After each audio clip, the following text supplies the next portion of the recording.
তাহলে মা সব সময় মনে রাখতে হবে ভগবানের থেকে আগে ভক্ত ধরো, এইটা মাথায় সব সময় রেখে দেবে বাবা। ভক্ত সেবা করতে হবে, আর যদি বাবা একনিষ্ঠ ভাবে তুমি আমার ভক্ত সেবা করতে পারো, ভগবান বলছে সেই ভক্তকে জীবনে আর আমার ডাকতে হবে না, আমি নিজে থেকে তার দুয়ারে গিয়ে দাঁড়িয়ে যাই। তাই গৌর হরি বল, হরি বল, হরি বল।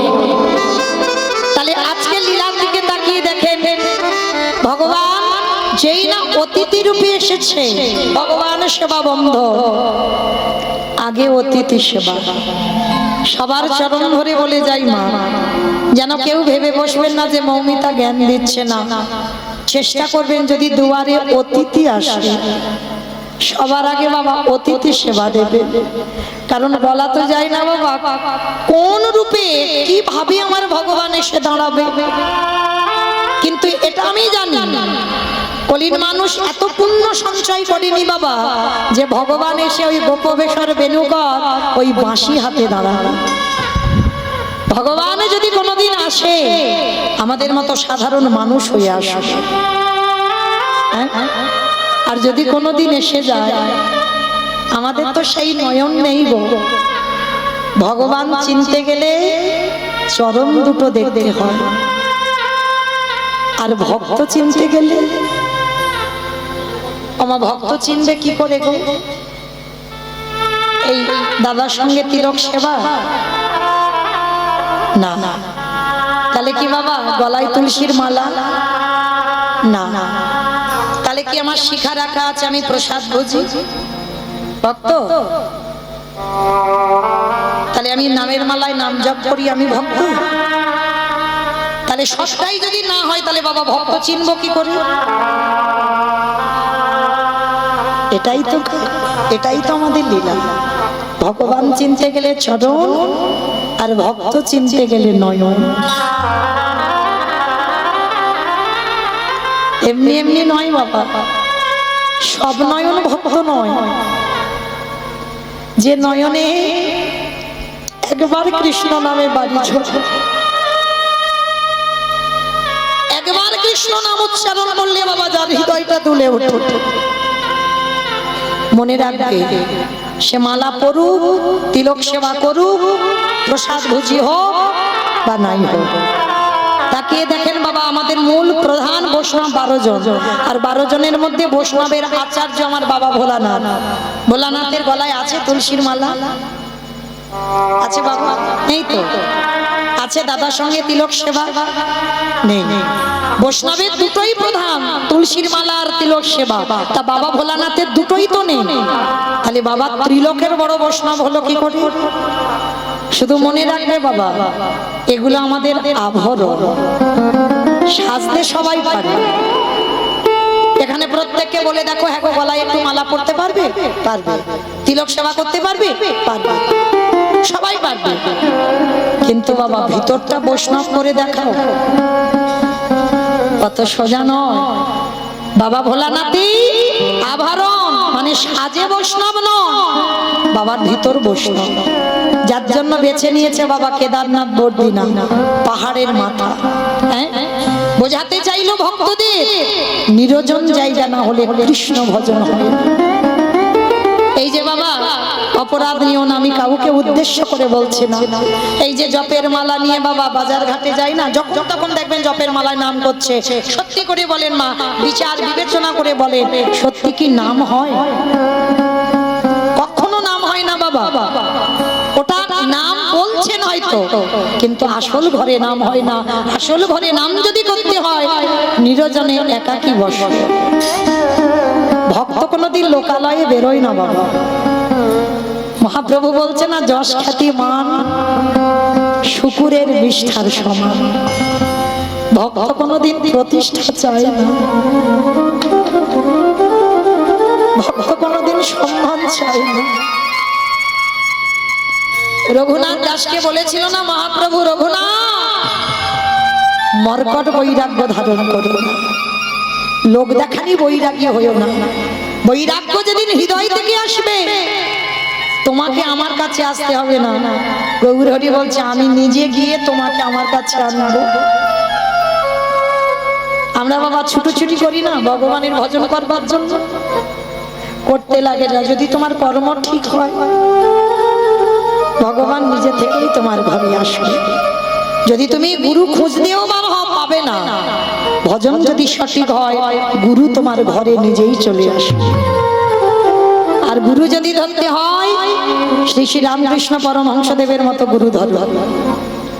কি গো, শিষ্যের গলার ক্যান্সার গুরুদেব নিয়েছে, পারবেন বাবা দেখাতে একটা এরকম সদ্গুরু যে শিষ্যের শরীরের ব্যাধি, হয়তো শিষ্যের শরীরে সুগার বেড়ে গেছে, সেই সুগারটা গুরুদেব নিতে পারবে? একটু ধার নিতে পারবে? পারবে না। কিন্তু শ্রী শ্রী রামকৃষ্ণ পরমহংসদেব গিরিশের গলার ক্যান্সারটা নিয়েছিল। তাহলে কেমন গুরু আর কেমন শিষ্য ছিল। তাহলে গুরু যদি ধরতে হয় এরকম গুরু ধরতে হবে। একটা সদ্গুরু বাবা জগতে খুব দুর্লভ। তাহলে আজকে সন্দীপনী মণি যেই না দুয়ারে এসেছে, এসে দেখে না বাবা চারজন বৈষ্ণব, আর চারজন বৈষ্ণবকে দেখে বললেন আসুন আসুন আমার ঘরে আসুন। যেই না চারজন বৈষ্ণবকে যত্ন করে বসিয়েছে, বলুন আপনাদের জন্য কি ব্যবস্থা করতে পারি। হে মুনিবর, আমাদের চারজন বড় ক্ষুধার্ত, একটু খেতে দিতে পারো?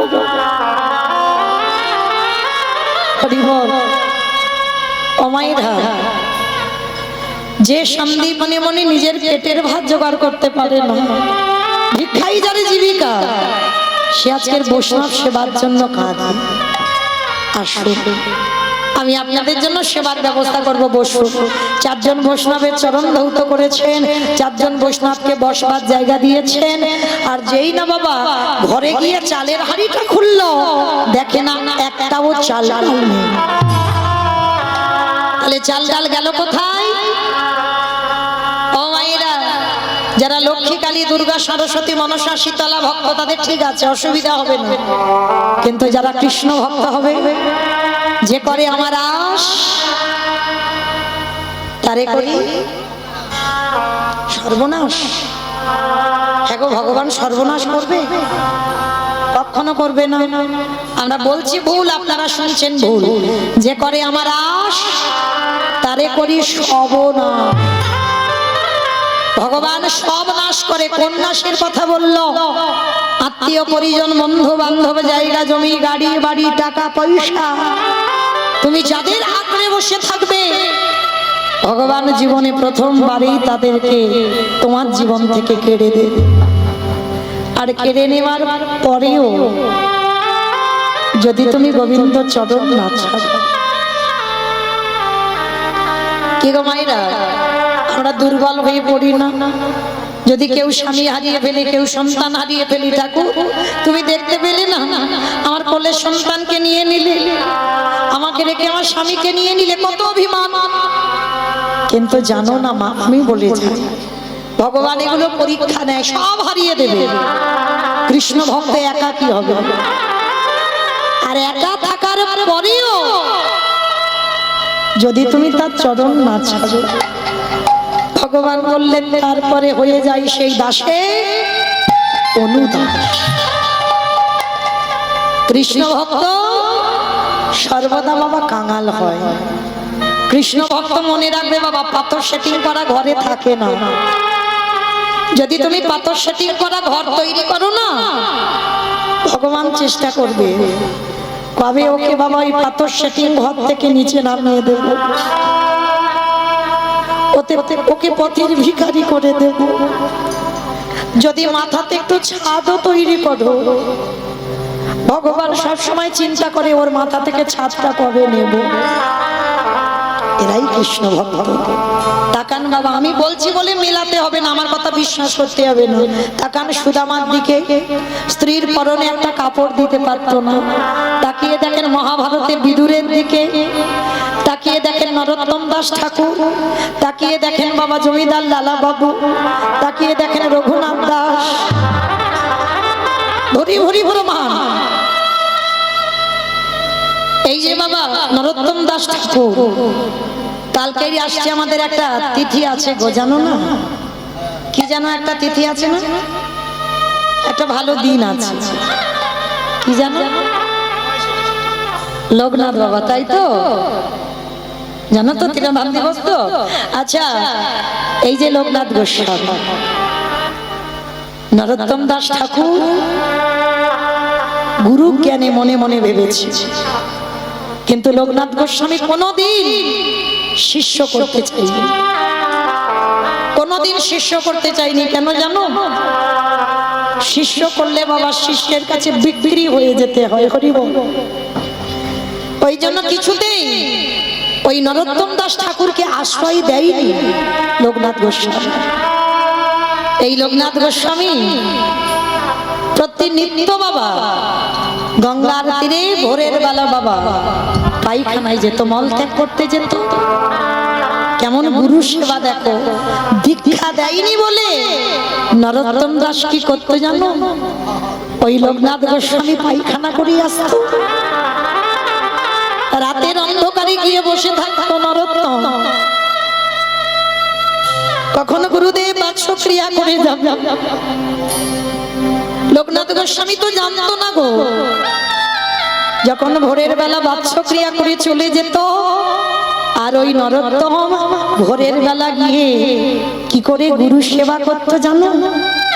গুরুদেবের ওই বাৎসক্রিয়া মানে পায়খানাটা হাতে করে তুলে নিত, বুকে ধরে কাঁদত, গুরুদেব আমি এমন অভাজন,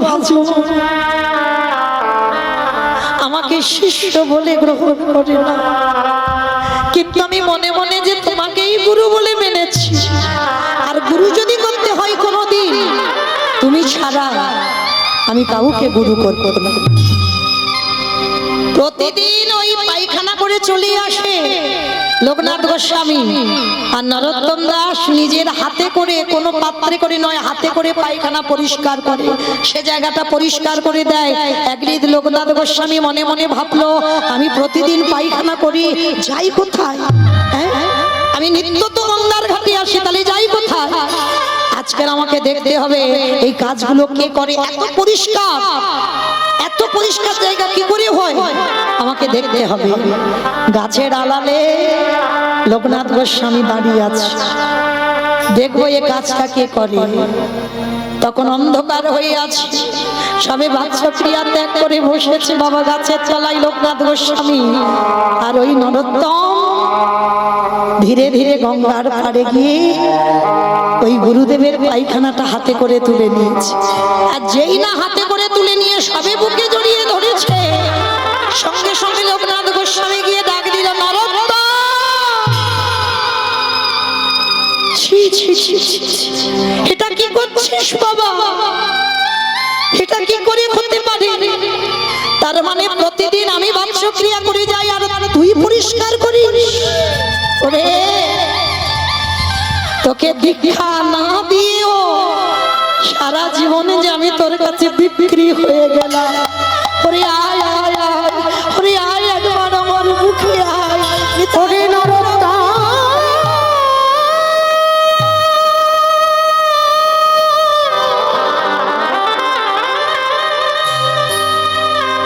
আমি যে সারা জানো তোরে কাছে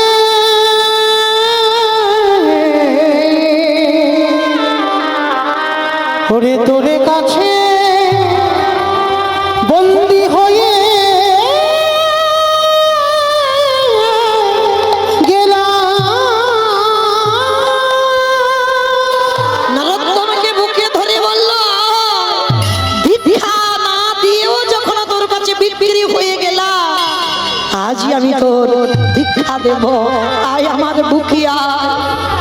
সেই লোকনাথ গোস্বামী নরোত্তমকে দীক্ষা দিয়েছিল, আর লোকনাথ গোস্বামী বলেছিল, যেখানে আমায় স্মরণ করবি আমি তেমন গুরু, সেই সদ্গুরু, এদেরকে বলে সদ্গুরু বাবা। রণে বনে জলে জঙ্গলে যেখানে আমায় স্মরণ করবি সেইখানে আমি গিয়ে দাঁড়াবো, সে যেখানে হোক, পৃথিবীর যে প্রান্তে হোক, এদের বলে গুরু। তাহলে আজকে অমাইরা কোথায় ছিলাম বলো তো? লীলায়।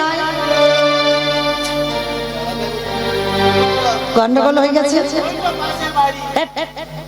পাশের বাড়ি হবে কেন? লীলাতে কোথায় ছিলাম? অতিথি সেবা এসেছিল ভগবান ব্রহ্মা বিষ্ণু মহেশ্বর আর নারদ, আর যেই না সেবা পেতে এলো চারজন বৈষ্ণব সেবা পাবে, ঘরে গিয়ে হাড়িটা খুলে দেখছে একটাও চাল ডাল নেই। কেন? ওই যে করে আমার আস তারে করি সব নাশ, সব নাশ করে দিয়েছে, কিচ্ছু নেই। আর এই সন্দীপনী মনির 5 বছরের একটা ছেলে আছে যার নাম হচ্ছে মধুমঙ্গল। এই মধুমঙ্গলকে ডাক দিয়েছে, মধু মধু এদিকে আয়। যেই না বলেছে মধু এদিকে আয়, বাবা তুমি কেঁদো না, আমি বুঝতে পেরেছি তুমি অতিথি সেবা দেওয়ার জন্য কাঁদছো, দাও ঝোলাটা দাও, আমি একটু কাছে থেকে ওই কয়েকটা বাড়ি থেকে এনে দিচ্ছি। হ্যাঁ রে বাবা তুই পারবি? কেন পারবো না, দেখো না আমি পারি কিনা।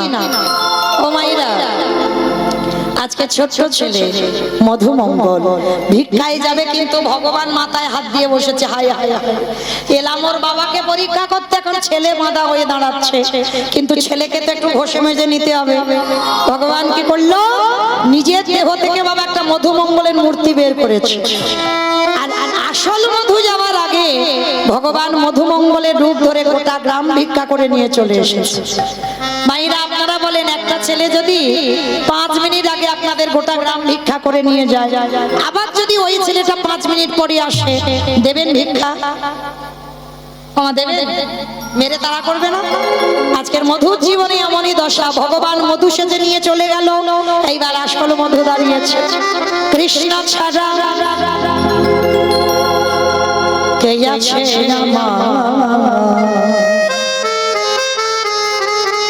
বিশ্বাস মাঝে, বিশ্বাস মাঝে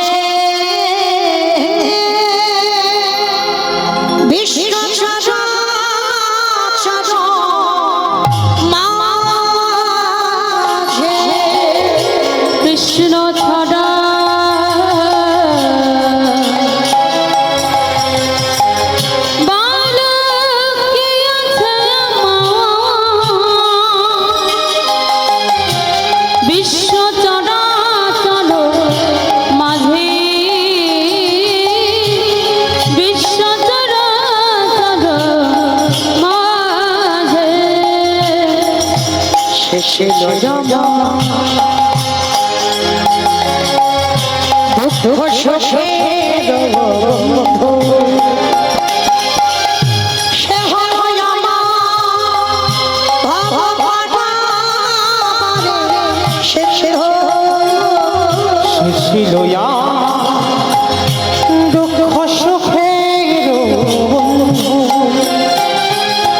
সে হলো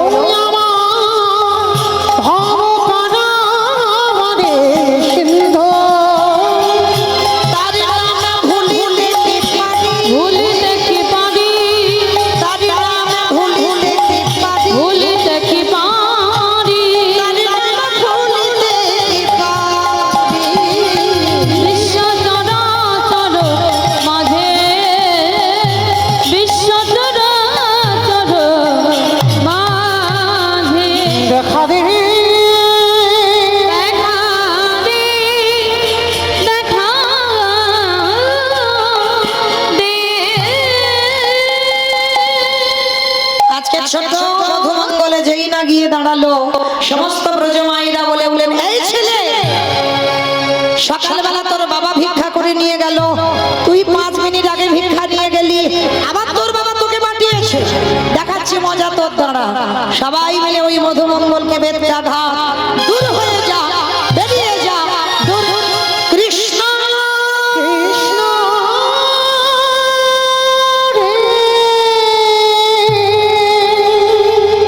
এত মারা মেরেছে বাবা, সর্বঙ্গ দিয়ে রক্ত ঝরে ঝরে পড়ছে। কৃষ্ণ আজকের তুই কিনা, আমি চোর নই, তথাপি এরা সবাই বলছে আমি নাকি 5 মিনিট আগে এসেছিলাম, তুই তো জানিস আমি কোনোদিন আসিনি। ভগবান মনে মনে চিন্তা করছে, হায় হায় হায় হায়, এলাম ওর বাবাকে পরীক্ষা করতে, এখন ছেলে বাঁধা হয়ে দাঁড়াচ্ছে। দাঁড়া, ছেলেটাকে বাঁচাতে হবে, মরতে দিলে হবে না। মধুমঙ্গল বলে বলেন, এই দেহে যদি বৈষ্ণব সেবা দিতে না পারি, এ দেহ রাখবো না, এ দেহ যমুনার জলে ত্যাগ করে দেব। ভগবান কি করেছে বাবা, একটা পাখি রূপ ধারণ করে কানের কাছে বলে গেল, তাই মধু, তোকে কেউ মথুরায় ভিক্ষা দিল না তো, চলে যা তুই বৃন্দাবন, আর বৃন্দাবন গেলেই তুই চাল ডাল খেয়ে যাবি। ছোট্ট ছেলেটার মনে বড় আনন্দ, নাচতে নাচতে নাচতে নাচতে একেবারে যমুনার ঘাট। আর যমুনার ঘাটে গিয়ে যেই না দাঁড়ালো, দেখে না বিশাল বড় যমুনা নদী। ছেলে সাঁতার জানে না, নৌকা নেই আর মাঝি নেই। অমাইরা, ছেলে সাঁতার জানে না, নৌকা নেই, মাঝি নেই, ছেলে ঘাট থেকে ও ঘাটে যেতে পারবে? পারবে না। কি বাবা আপনারা কি বলেন, পারবে? যে ছেলে সাঁতার জানে না, নৌকা নেই, মাঝি নেই, এ ঘাট থেকে ও ঘাটে যেতে পারে? পারবে না। পারে পারে পারে। আপনারা আমরা পারবো না, কিন্তু সেই পারে। কে জানো? যাদের বিশ্বাস আছে। এটা এখানে কারণ নেই। ও যারা দাঁড়িয়ে আছেন, আমি কীর্তনিয়া বসে আছেন যারা, কারণ নেই। কারণ যদি থাকতো মা, ছেলে পুলেদের একটু অসুখ বিসুখ হবে, প্রাথমিক ডাক্তার ভালো না করতে পারলে বাবা কলকাতা পিজি যদি ভালো না হয়, এবার ভেলোর চেন্নাই যদি ভালো না হয়, হ্যাঁ দিদি, ওইখানে মনসা ঠাকুরের ঘর হয়, একবার গিয়ে দেখতো। ওইখানে বাবা পঞ্চানন্দের ঘর হয়, ওখানে গিয়ে দেখতো। ওখানে শিবের ঘর হয়, একবার গিয়ে দেখ। মানে যে যেটা বলবে সেটা করব। ওই একজন ভক্ত কোনোদিন বলেছেন ভগবানের কাছে, রাখবার মালিক তুই, মারবার মালিক তুই, এই রাখলাম তোর চরণে, কিচ্ছু করব না। রাখতে হলে তুই রাখবি, আর মারতে হলে তুই মারবি। কি গো মায়েরা, অনেক অনেক ভক্ত বলে না, দম থাকতে কম করে, বলে না বাবা, অসুখ ভালো সে করে ডাক্তার, বাহ্যিক জগতের কোনো ডাক্তার নয়, ডাক্তার। তারে যদি ডাকার মতো ডাকা যায়, তবে তো তোমার রোগ ভালো হবে। ঠিক, আমাদের বিশ্বাসই নেই। বিশ্বাস যদি থাকতো, তাহলে বাবা এত সুগার আর থাইরয়েডের ওষুধ খেতে হতো? এখনকার মানুষ বাবা ওষুধ ছাড়া দিন যাবে না, 24 ঘন্টা ওষুধ নিয়ে ঘুরে বেড়াতে হবে। বেড়াতে হবে না।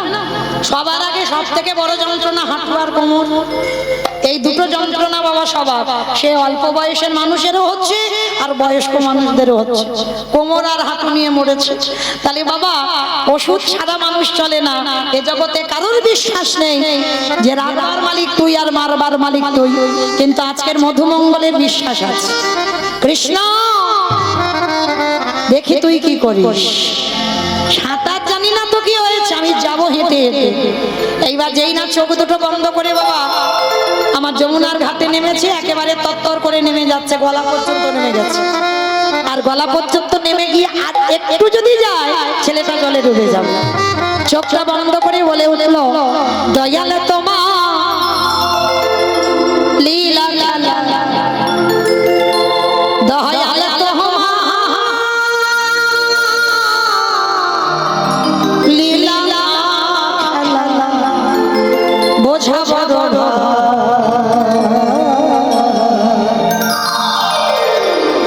দিনের বন্ধু করুণা সিন্ধু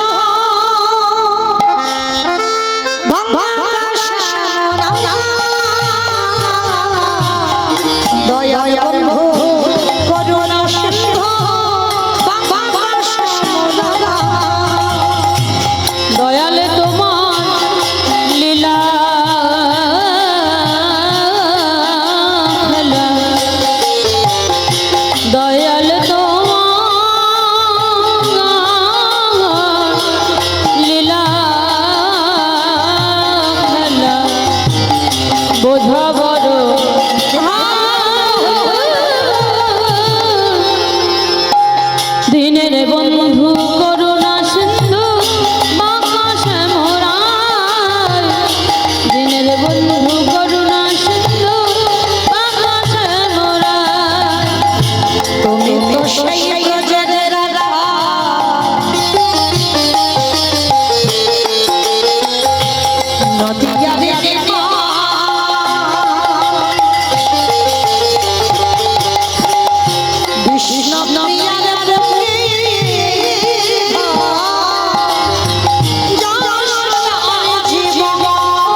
সাজিয়া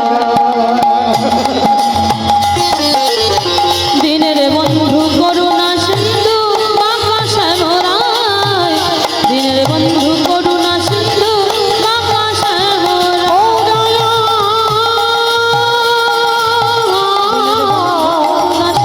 বাবা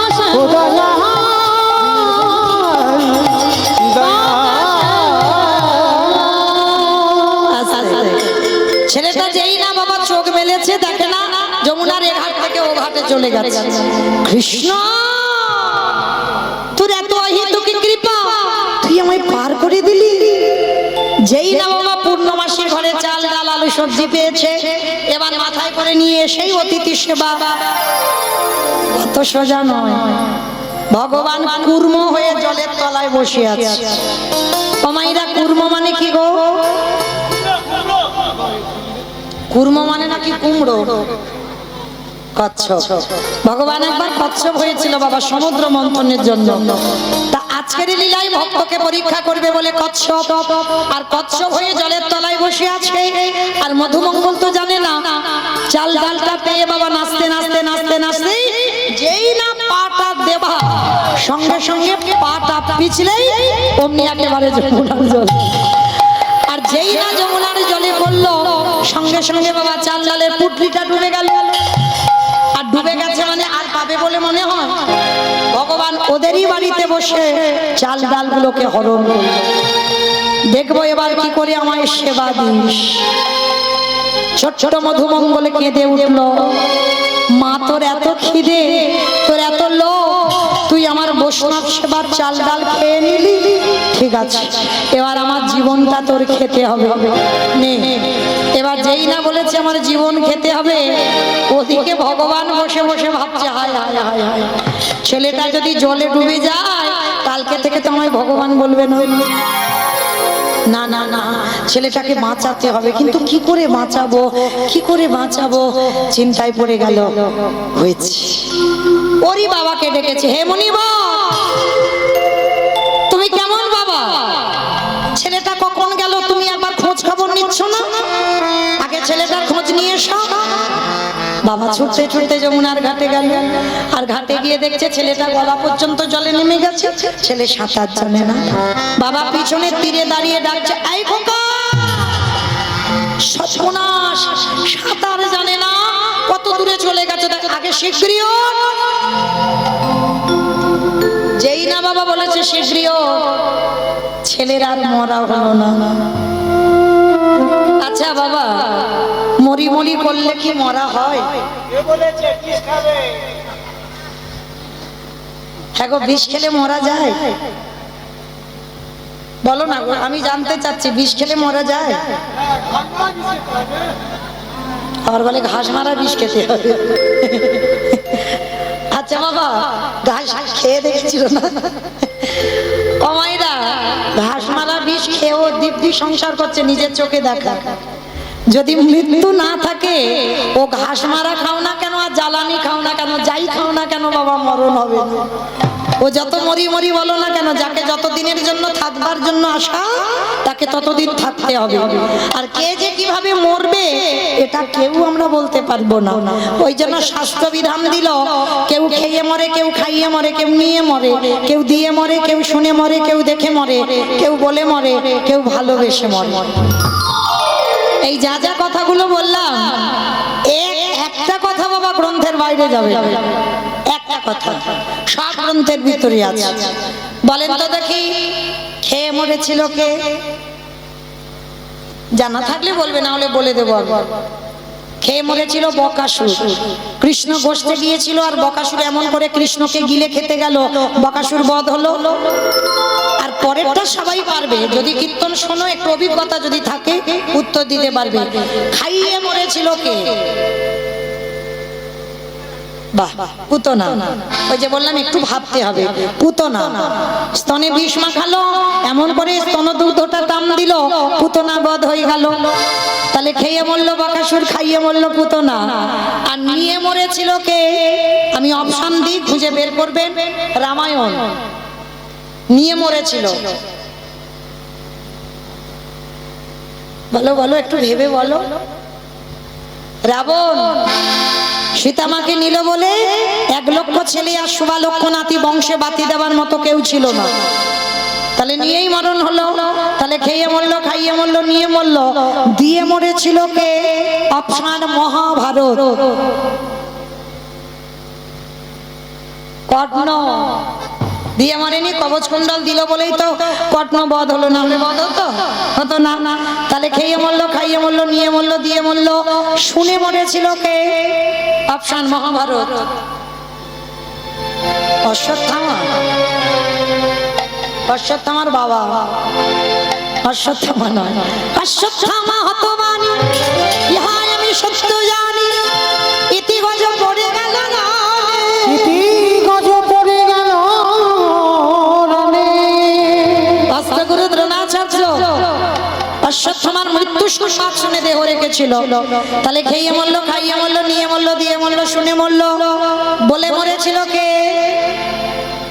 সতী। দক্ষ যজ্ঞ হয়েছিল, সব জামাইকে বলেছিল, আমার বাবা শিবকে বলেনি। শিবহীন যজ্ঞ। সতী প্রতিনিন্দা শুনেছিল ওই যজ্ঞে, আর প্রতিনিন্দা শুনে সতী নারী দেহটা ত্যাগ করেছে। তাহলে বলেই পিতাকে দেহ ত্যাগ। তাহলে খেয়ে মরলো, খাইয়ে মরলো, নিয়ে মরলো, দিয়ে মরলো, শুনে মরলো, বলে মরলো। দেখে মরেছিল কে? হিরণ্যকশিপু। প্রহ্লাদকে বলেছিল, প্রহ্লাদ তোর হরি কোথায় থাকে? বলে যেদিকে তাকাই বাবা সেদিকে আমার হরিময় জগৎ। এই ফটিক স্তম্ভে তোর হরি আছে? বলে আছে। যেই না আঘাত করলো, ফটিক স্তম্ভ থেকে দেহটা মানুষ আর মুখটা পশু। আমার কোন ঠাকুর? এই ব্যাটা বলে গণেশ ঠাকুর। মানে দেহটা মানুষ আর মুখটা পশু বলেছি, অমনি গণেশের দিকে চলে যাচ্ছে। নরসিংহ, ওই নরসিংহ রূপ ধারণ করেছিল কেন? হিরণ্যকশিপুরকে মারবার জন্য। আর যেই না ওই ফটিক স্তম্ভ থেকে ওই রূপটা ধারণ করলো, সঙ্গে সঙ্গে হিরণ্যকশিপুর বলে উঠেছিল ভগবানকে, মূর্খ, পারবে না আমায় মারতে। বলে কেন? বলে আমি নারীতে মরবো না, পুরুষে মরবো না, পশুতে মরবো না। ভগবান বলে আমি মূর্খ নয়, মূর্খ তুই। বলে আমি নারী তো নয়, পুরুষ তো নয়, আর পশুও নয়। এই রূপটা ধরলাম তোকে মারবার জন্য। বলে তবু মারতে পারবে না। বলে কেন? বলে জলে মরবো না, স্থলে মরবো না, অন্তরিক্ষে মরবো না। বলে জলে, স্থলে, অন্তরিক্ষে মারবো না। কোথায় মেরেছিল? বলে গাছের মাথায়। হ্যাঁ, জানু দেশ উরুদেশে। মানে কীর্তন দলে থেকে উত্তর ঠিক দেয় না। তাহলে উরুদেশটা ভগবানের যার জন্য শ্মশান। বলছে তবু মারতে পারবে না। বলে কেন? বলে ঘরে মরবো না, ঘরের বাইরে মরবো না। ঘরে মরবো না, ঘরের বাইরে মরবো না। ঘরে মারেনি, ঘরের বাইরে মারেনি। কোথায় মেরেছিল?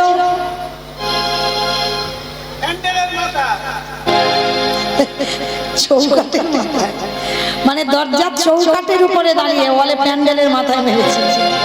তালি বাবা। আর ঘরের চৌকাঠটা ঘরের ভিতর নয়, ঘরের বাহির নয়, ওই চৌকাঠের উপর মেরেছিল। বলছে তবু মারতে পারবে না। বলে কেন? বলে দিনে মরবো না, রাতে মরবো না। দিন রাতের মাঝখানে মেরেছিল। কখন? গধূলি বেলায়, দিনের শেষ, সন্ধ্যা শুরু। বলছে তবু মারতে পারবে না। বলে কেন? বলে আমি মাসে মরবো না, বারে মরবো না। কোন মাসকে মাস বলে না, কোন বারকে বার বলে না। বলো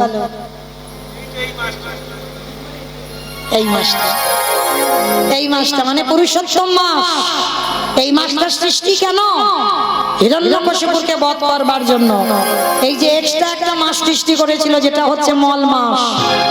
এই মল মাস হিরণ্যকশিপুরকে বধ করবার জন্য সৃষ্টি। তাহলে বাবা খেয়ে মরলো, খাইয়ে মরলো, নিয়ে মরলো, দিয়ে মরলো, শুনে মরলো, বললে মরলো, দেখে মরলো। আর একটা বাকি আছে, ভালোবেসে মরেছিল কে? আমি বলবো এটা ঠিক করে বলবি। বাহ, ঠিক আছে, সে দেবো এখন। বল। ওই তো রচনা হবে না।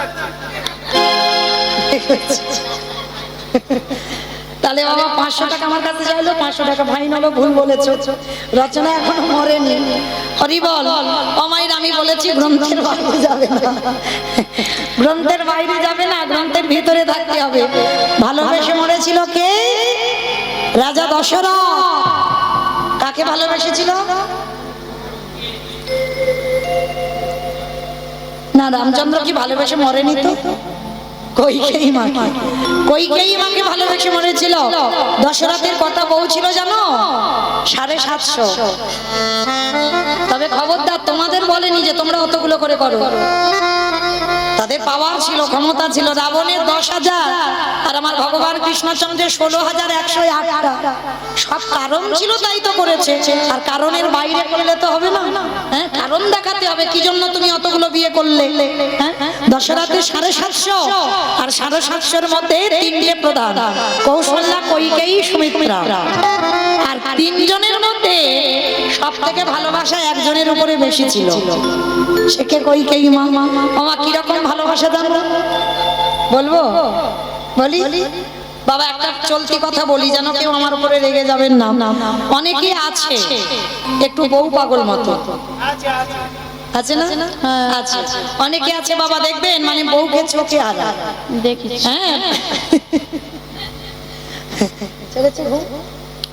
তাহলে বউকে চোখে হারায়। দশরথ এমন কইকেয়ীকে ভালোবেসেছিল, মানে যুদ্ধে যাবে বউকে রথে করে নিয়ে যাবে, মানে একবার করে যুদ্ধ করবে আর একবার করে দেখবে বউটা ঠিক আছে তো।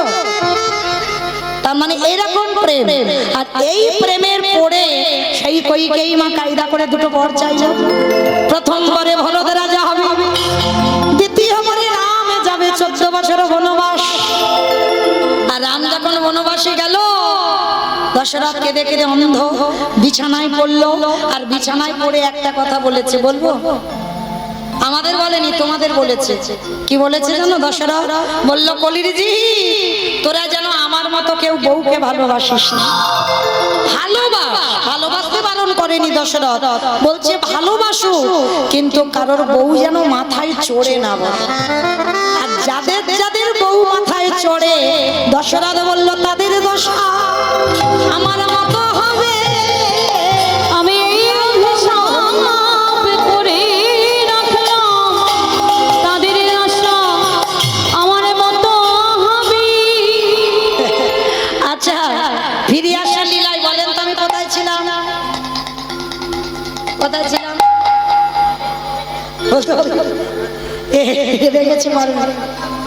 বেশ, চাল ডাল ডুবে গেছে যমুনার ঘাট। তাহলে মরি বললে বাবা মরা যায় না। কি গো মা, এখানে ছিলাম তো। তাহলে বাবা গেল, ছেলেটার মরা হলো না। আর বাপ বেটা দুজনে মিলে বলল, বাবা একটা কাজ করো, ওই যে দূরে দেখা যাচ্ছে একটা মুদির দোকান, ওই দোকানে গিয়ে কিছু জিনিস চুরি করে আনবো। চুরি? হ্যাঁ রে বাবা, চুরি মানে তো মহা পাপ। কে বলেছে? চুরি মানে পাপ। নিজের জন্য চুরি করলে পাপ হয়। আর অতিথি মানে নারায়ণ, নারায়ণের জন্য চুরি করলে পাপ হয় না। বেশ, বাপ বেটা দুজনে মিলে গেল মুদি দোকানে। পিছনে গোল করে গর্ত করেছে, প্রবেশ করলো দোকানের ভিতরে। আর দোকানের ভিতরে প্রবেশ করে বাবা চাল ডাল আলু সবজি পুটলিতে করে বেঁধে নিয়েছে। আর পুটলিতে করে বেঁধে নিয়ে গর্ত দিয়ে বেরিয়ে এসে বলছে, বাবা তাড়াতাড়ি চলো, তাড়াতাড়ি চলো, রান্না বসাতে হবে। বাবা বলছে, হ্যাঁ রে খোকা, অতিথি সেবা দেওয়ার পরে একটু মুখশুদ্ধি দিতে হয়। চল না বাবা, একটু মুখশুদ্ধির ব্যবস্থা করবো। ঠিক আছে বাবা, আমি যাবো আর আসবো। কেন বাবা বলবে? আর কেন ছেলেটা আবার দোকানের ভিতরে প্রবেশ করবে? যেই না দোকানের ভিতরে প্রবেশ করলো, দোকানদার ঘরের ভিতরে ঘুমাচ্ছিল। মানে থালাতে সবে হাত টানি দিল, আর একটা হরিতকি নিয়েছে। সঙ্গে সঙ্গে ভগবান দৈব বাণী করলো, ওগো দোকানদার,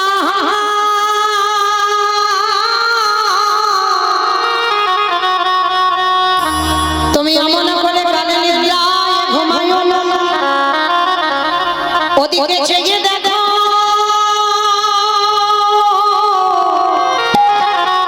তোমার মুদি দোকানে কেমন চুরি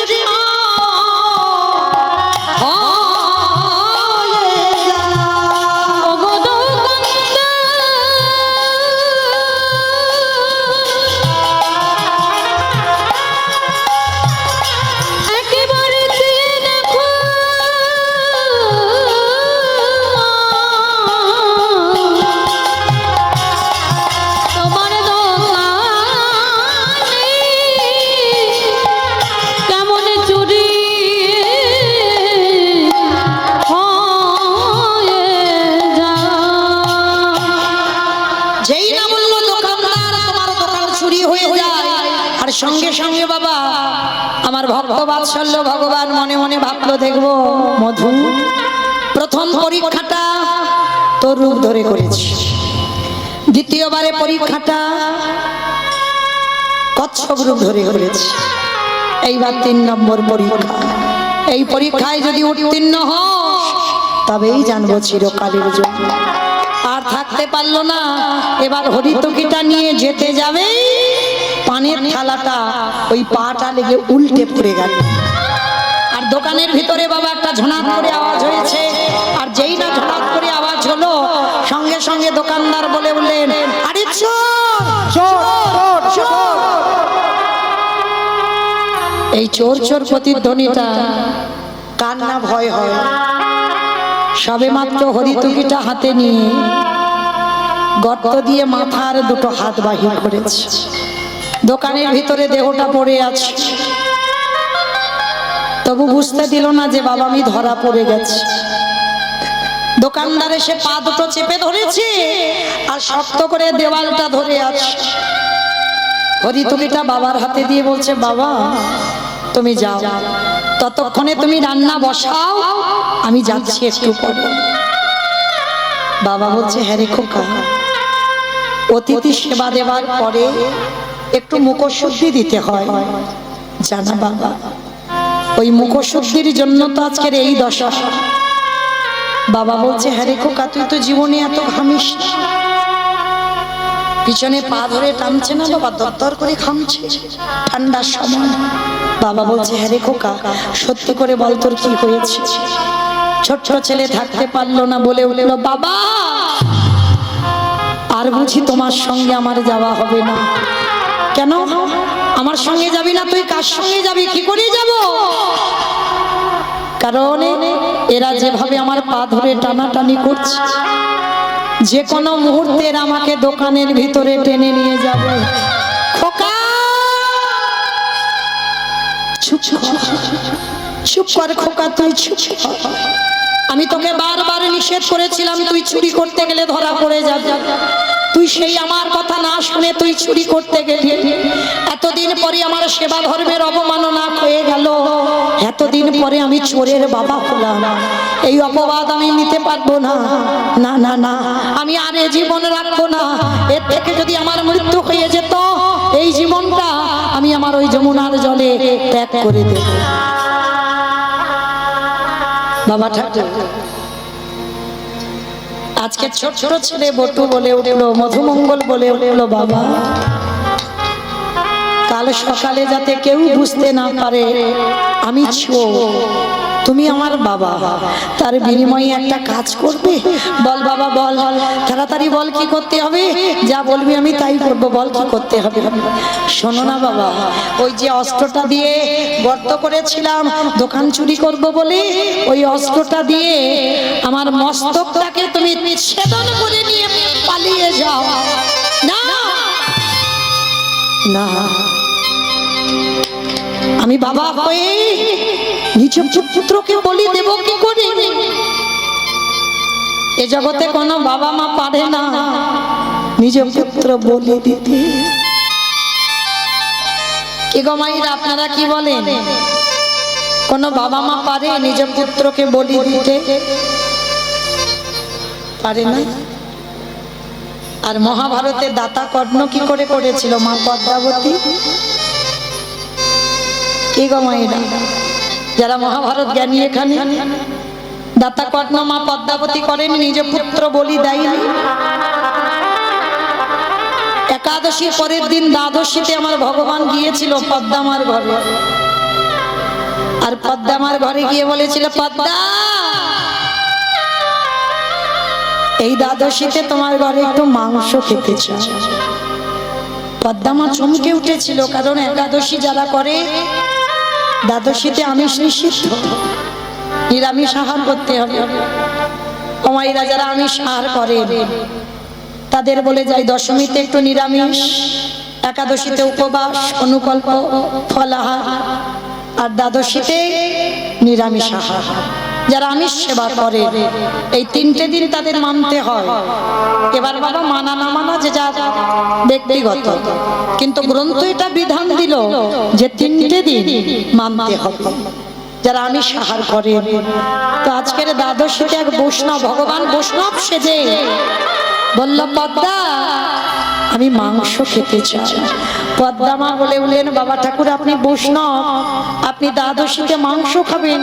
হ্যাঁ, তবে শোন মা পদ্মা, আমি যে কোনো মাংস খাবো বলে তোর বাড়িতে আসিনি, কিন্তু শুনলাম তোর স্বামী নাকি দান ছত্র খুলেছে, বড় দানি, দে। মৃগ মাংস পক্ষী মাংস নয়, তোর একমাত্র নয়নের মনি, তোর একমাত্র বুকের ধন,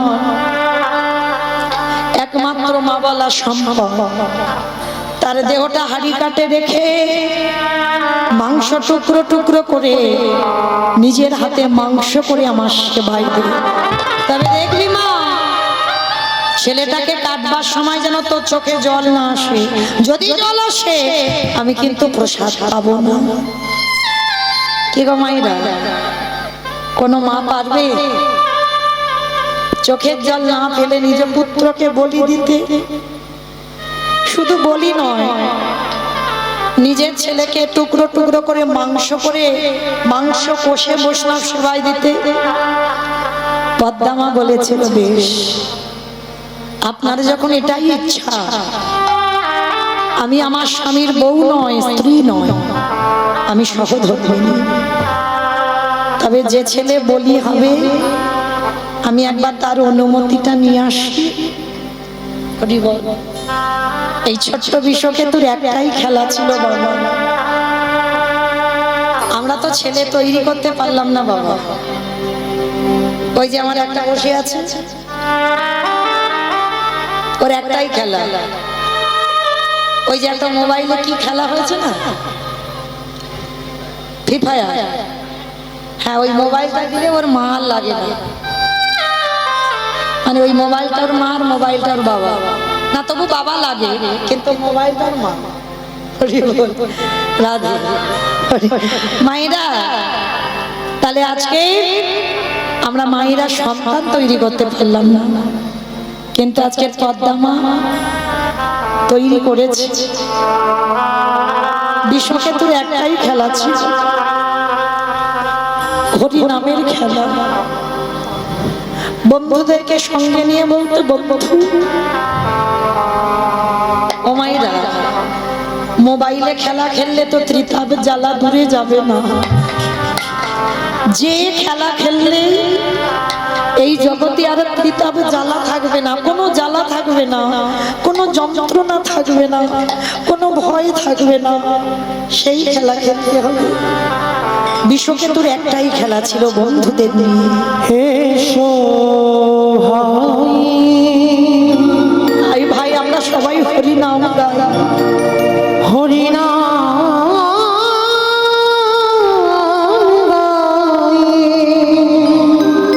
আর অন্য খেলা খেলবো না। কৃষ্ণ নাম, হরি নাম, মধুর নাম। এসো ভাই,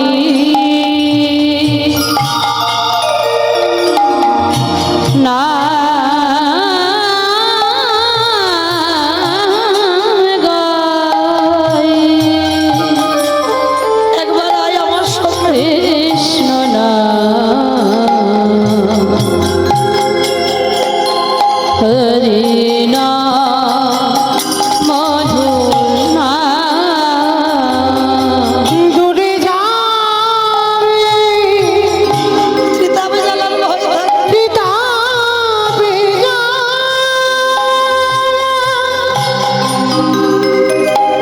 পারো হরি নামের মা।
অমাইরা এই খেলাই বড় শান্তি পাওয়া যায়, বড় তৃপ্তি পাওয়া যায়। এখন তো নারী পুরুষের একটাই খেলা, মোবাইল। কিন্তু মা আমরা খেলেছি, আমি খেলেছি। তখন খুব ছোট, ঠাকুমার কাছে থাকতাম, মা রেখে কীর্তনে চলে যেত।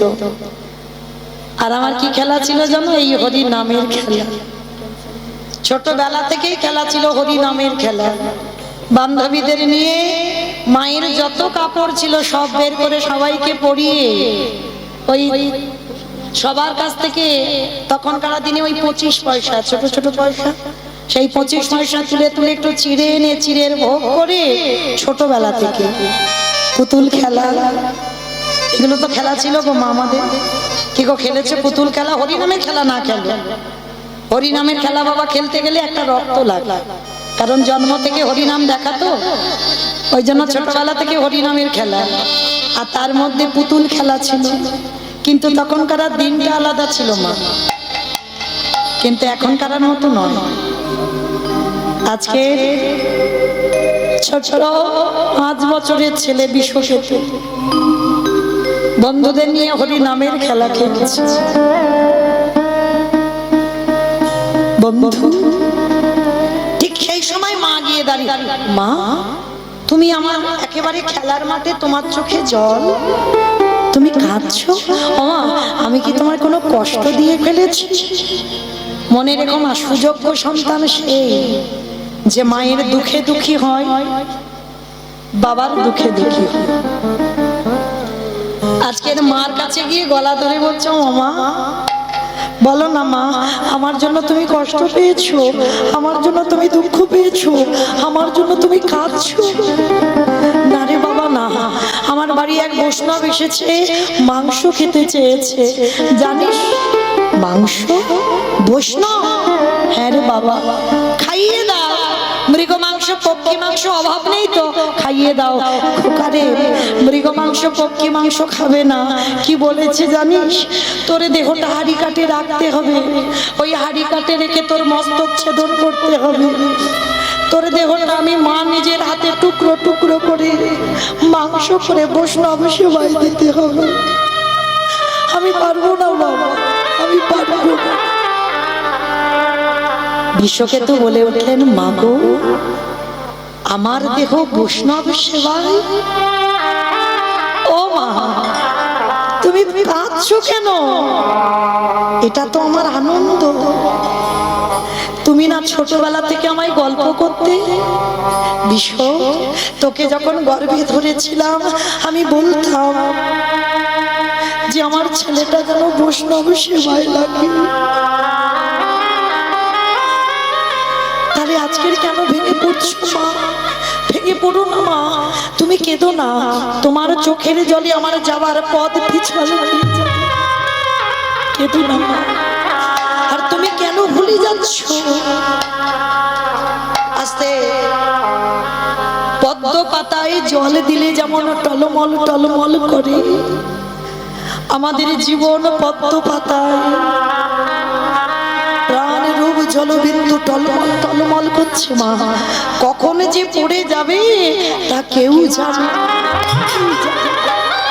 তুমি ভেঙে পড়ো না মা, আমায় হাসি মুখে বিদায় দাও, হাসি মুখে বিদায় দাও। তুমি কাঁদলে আমি যেতে পারবো না। বন্ধুদের কাছে গিয়ে বলছে, বন্ধু আমার বাবা মা রইল রে, তোরা একটু দেখিস। আমি তো চলে যাব, আমার দেহ বলি হবে, মাঝে মধ্যে গিয়ে আমার মাকে একটু মা বলে ডেকে আসিস। আমার মা যে বড় জনম দুঃখী হয়ে গেল রে। আসি বন্ধু, বিদায় দে আমার। ওরে বন্ধু রে,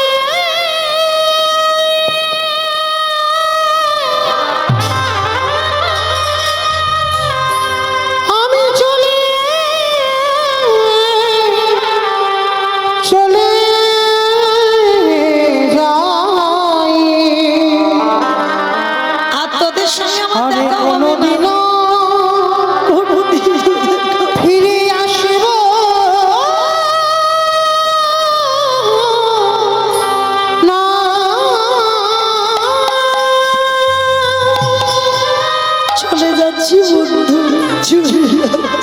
আমার জীবন নদী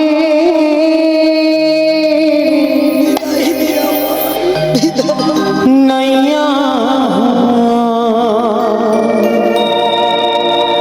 আমার ভবের খেলা সঙ্গ হলে গো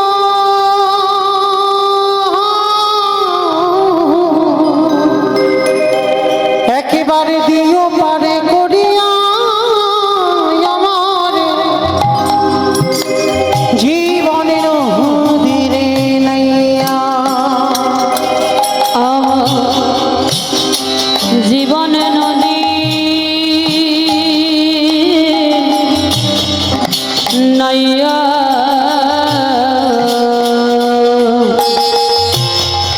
আমার ভবের খেলা সঙ্গ হলে গো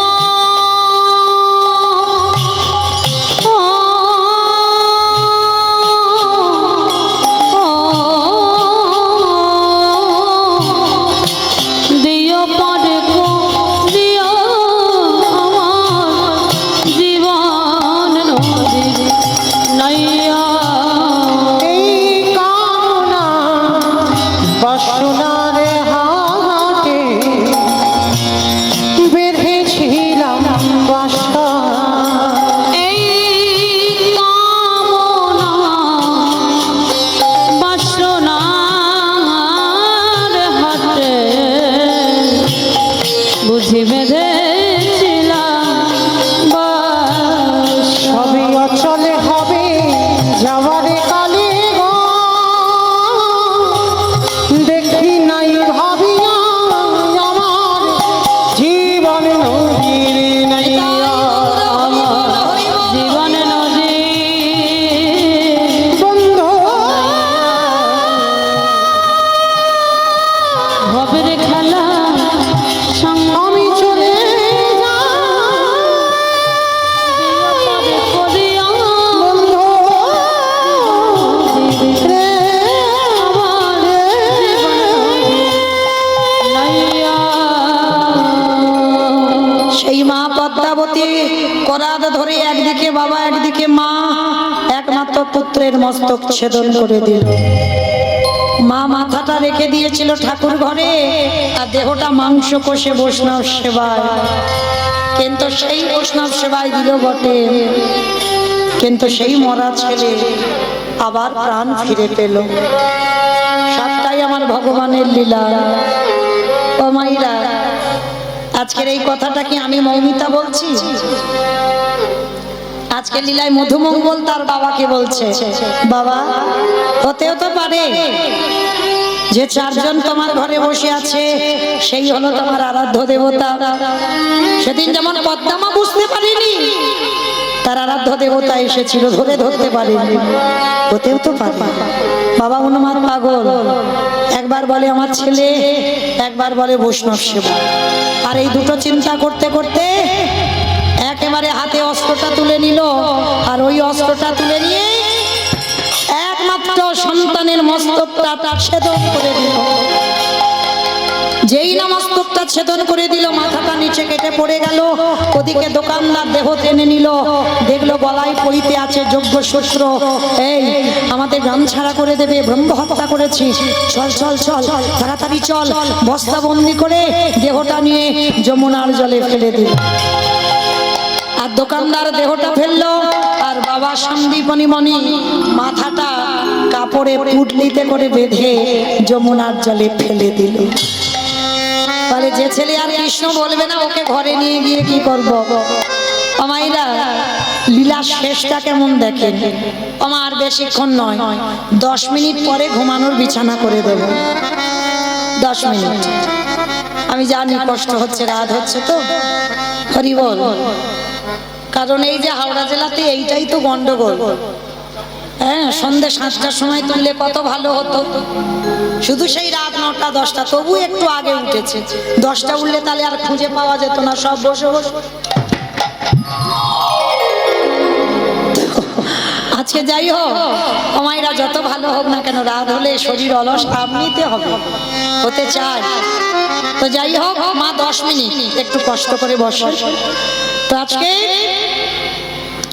যেই না বাবা ছেলেটার দেহ আর মাথাটা ভাসিয়ে দিয়ে গেল, বাবা চলে গেল ঘরে, গিয়ে রন্ধনের ব্যবস্থা করলো। ভগবান বলল, মনিবর সকাল হতে একটু দেরি আছে, চলো স্নানটা করে আস।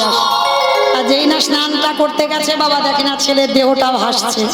কি গো মাইরা, আর দেখা যায় সঙ্গে সঙ্গে চরণ ধরে বলল, হে বৈষ্ণব, এটা অন্য কারোর দেহ নয়, আমার একমাত্র পুত্র মধুমঙ্গলের দেহ। বলছে দাঁড়াও, আমার এই ঝোলাতে একটা ওষুধ আছে, ওষুধ দিলেই ছেলে বেঁচে যাবে। নয়ন ইঙ্গিত করে ব্রহ্মাকে ডেকেছে, ব্রহ্মা দেখো তো দেহটা জোড়া লাগাতে পারো কি না। ব্রহ্মা চেষ্টা করছে, পাচ্ছে না। ভোলানাথ তুমি দেখো তো পারো কি না। ভোলানাথ পাচ্ছে না চেষ্টা করেও, যে নামের নামই স্বয়ং ভগবান তিনিও পাচ্ছে না জোড়া লাগাতে। আমা বলেছিলাম লীলার শেষে দুটো প্রশ্নের উত্তর নেব, তারপরে ছুটি। আর দিতে যদি না পারো তাহলে সারা রাত। বেশ, এবার দাও দেখি পারো কি না। ব্রহ্মা বিষ্ণু মহেশ্বর কেউ পাচ্ছে না ছেলের একটা দেহ জোড়া লাগাতে। আর কে বাকি আছে? তার মানে আর সারা রাত লাগবে না। তার মানে উত্তর পেলাম নারদ। এইবার বলছে, শোনো নারদ, দেখো তো তুমি জোড়া লাগাতে পারো কিনা। নারদ যেই না এক হাতে মাথায় এক হাতে দেহটা নিয়ে এক জায়গা করেছে, আঠার মতো দুটো আটকে গেছে। আর যেই না আটকে গেছে সঙ্গে সঙ্গে রে বাবা, প্রভু এটা কি করে হলো? তোমরা জোড়া লাগাতে গেলে লাগলো না, আর আমি ঠেকাতেই দুটো জোড়া লেগে গেল, কি করে? বলে নারদ, মনে করে দেখো ত্রেতা যুগের কথা, সীতামাকে উদ্ধার করবার জন্য ওই হনুমানের দল ভল্লুকের দল একটা করে সাগরে পাথরে ফেলি, পাথরে জলে ভাসে। আর বাবা যার বউ চুরি হয়েছে সে কিচ্ছু করছে না, একটা প্রেস্টিজের ব্যাপার। ভাই লক্ষণ কটা বাজে? 12:35। বাহ, তার মানে একটার কাছে যাব ভাব। হ্যাঁ 33 হয়েছে। আচ্ছা ঠিক আছে, ঘড়ির গন্ডগোল, ওর সব জিনিসটা একটু স্লো। তো আজকে কি করেছে বাবা, রামচন্দ্র প্রমাণ নেবে যে ওরা পাথর ফেলছে ভাসছে, আমি পাথর ফেলছি ডুবছে কেন। একবার গিয়ে দেখি ওই ছোট্ট নুড়ি পাথরটা নিয়ে রামচন্দ্র সাগরে ফেলছে।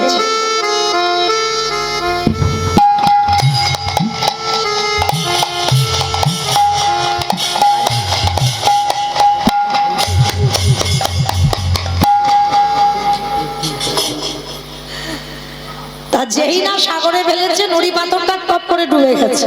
আর যেই না ডুবে গেল সঙ্গে সঙ্গে রামচন্দ্র বলে উঠলে, লক্ষণ কেউ দেখলো না তো? কি হয়েছে? চারিদিকে কেউ দেখছে না, কিন্তু গাছের ডালে থেকে হনুমান বলে, প্রভু আমি দেখেছি। ও ঠাকুর, রাত 1টা বাজতে যাচ্ছে আর তুমি ওই নুড়ি পাথর ফেলতে বসেছো? হ্যাঁ, বলে শোনো হনুমান, কাউকে কথাটা বলে দিও না, আমার একটা প্রেস্টিজের ব্যাপার আছে, তো একটা সম্মানের ব্যাপার আছে। আচ্ছা তোমরা ফেলছো শুধু ভাসছি, আর আমি ফেলছি ডুবছি কেন?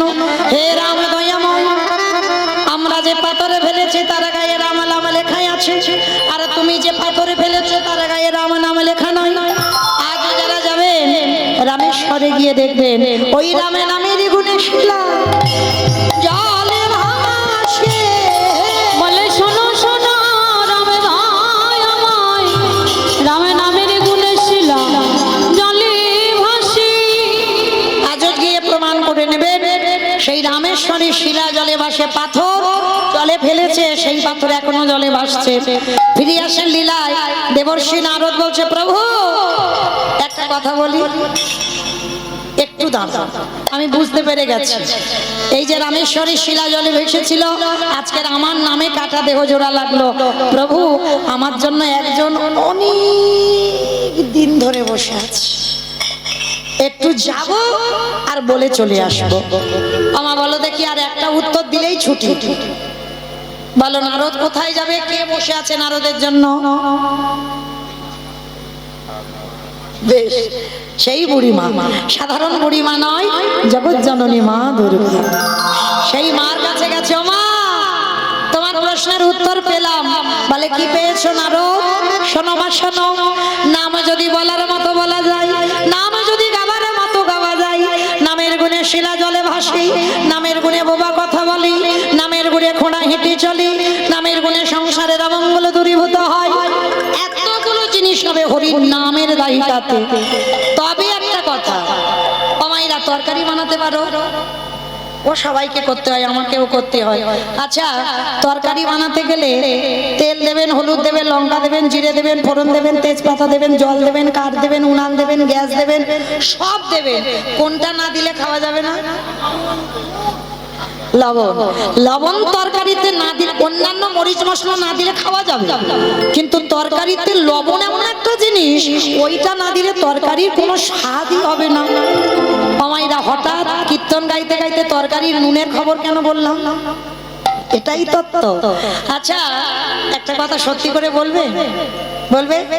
যাবার সময় মিথ্যে বলবে না তো? আচ্ছা, ধরো স্বামী স্ত্রী বা ছেলে বউ নাতিপুতির সঙ্গে হয়তো অনেকের ঝগড়াঝাটি দ্বন্দ্ব হয়, বিবাদ হয়, মানে এমন ঝগড়াঝাটি হয়েছে খুব কান্না কেঁদেছো, আর খুব কান্নার পরে কোনোদিন ওই চোখের জল খেয়ে ফেলেছো?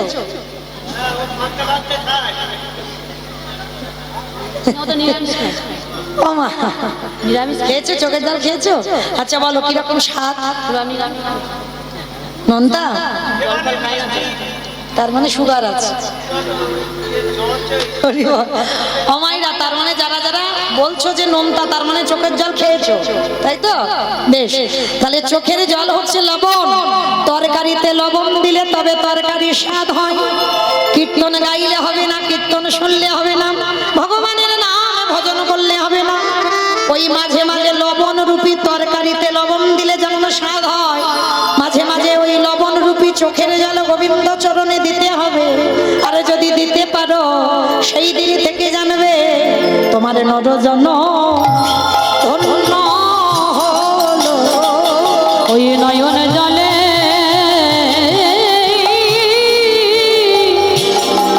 ডাকলে পরে তোমার নরজন ধন্য হলো। ফিরে আসছেন লীলায়। শান্তিবনী মনির ঘরে এবার সেবা হয়ে গেল। চারজন প্রসাদ পেয়ে বলছে, এবার আমরা আসি। দাঁড়াও। আসি মানে কি? এসে তো নিজের ইচ্ছায়, যাবে আমার ইচ্ছায়। বলো তুমি কি? আরে বাবা, কালকে থেকে বলছে আমি বৈষ্ণব বৈষ্ণব বৈষ্ণব। বাবা কি পরিচয় দেব? তুমি বৈষ্ণব? তুমি যদি বৈষ্ণব হবে, কথা বলতে গিয়ে বাইরে হলো ননীর গন্ধ, অঙ্গ থেকে বাইরে হলো চন্দন কর্পূরের গন্ধ। তোমার বাম চরণে দেখলাম 8টা চিহ্ন, ডান চরণে দেখলাম 11টা চিহ্ন, দুটো চরণে রইল মোট 19টা চিহ্ন। বলো তুমি কে? আরে বাবা, আমি অন্য কেউ নয়, আমি আবার বলো বৈষ্ণব। আমার ছেলে মরেছে মরেছে, তোমার পায়ে ধরে কেঁদে বলেছিলাম বাঁচাও গো বাঁচাও গো, বলিনি তো? তাহলে বললাম না বাঁচালে কেন? যা বাবা, এই কান বলছি, নাক বলছি, জীবনে আর এইরকম ভুল করবো না। আমি আসি। দাঁড়াও, পরিচয়টা দাও। নারদমণি পাশে ছিল, দাঁড়িয়ে বলল, হে দয়াময়, ভক্তকে কৃপা করবে বলে ধরাই নেমেছ, তাহলে দাঁড়াই আছো কেন? একেবারে দেখাবো তোমার সারো দেখা। আমি ওই রূপে বড় ভালোবাসি, দেখাও তোমার স্বরূপ দেখা। যেই না আজকে ভগবান থাকতে পারলো না নারদের কথা মতো, আজকে এসে দাঁড়িয়েছে শান্তিপনি মনির ঘরে ব্রহ্মা বিষ্ণু মহেশ্বর নারদ নিজ রূপে। মরা ছেলে বেঁচে গেল, আর এই মধুমঙ্গলের মা হলো মহামায়া। ছুটে এসে বলছে, প্রভু ওই রূপ নয়, তুমি একবার যুগল রূপে দাঁড়াও। মায়েরা, আজকে লীলা শ্রবণ করে কি শিখলাম? প্রকৃত যদি ভগবানকে ডাকার মতো ডাকা যায়, বোবা মানুষ কথা বলতে পারে। যদি কোনো মানুষ হঠাৎ প্যারালাইসিসে ধরে যায়, সে মানুষ আবার চলতে পারে। এই সংসারের অমঙ্গল দূরীভূত হয়। কাটা দেহ জোড়া লাগে। নবদ্বীপে শ্রীবাস পণ্ডিতের ছেলে কৃষ্ণদাস মৃত্যু হয়ে গেল, এই হরি নামের দাহি খাতে বাবা প্রাণ ফিরে পেয়েছিল।